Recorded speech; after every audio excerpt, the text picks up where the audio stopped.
Hey, so my last video was about how we kept culture in captivity, and now I want to talk about how to make culture contagious. You see, culture naturally transfers between different people. Let's talk about another food find that I got at the local Asian food market. Are these little cookies, simple biscuits. Wow. Ooh. Simple biscuits with a little bit of icing. Now, I grew up eating these in Tanzania, and so I presumed that they were African. Turns out they were imported from China. But all this time I grew up thinking that they were mine. They came from my culture. Here's the other interesting thing. I found these years ago, and I said to my kid, you know, Yusuf, I actually grew up eating these myself. And he goes, so did I. They're from my culture. And you see, because they were present in his life, because he understands the nuances of them, maybe he might have had a different experience from an Asian kid who grew up with this in China, but he had a cultural experience for himself.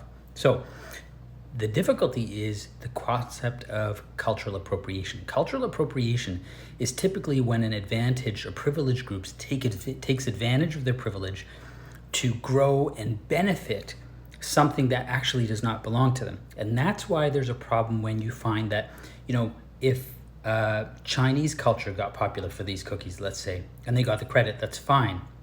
But let's say, for example, a white community took this and they appropriated this and said, this is ours. It's just insult to injury.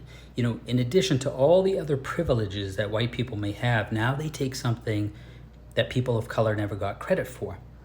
And so, but when things are shared freely and we create an equitable situation, which is not where we're at right now, mind you, because we don't work on celebrating things equally, that's when culture can be shared and culture can become contagious. But we started with something like sharing, not just food, that's a simple, easy way. Let's just share practices.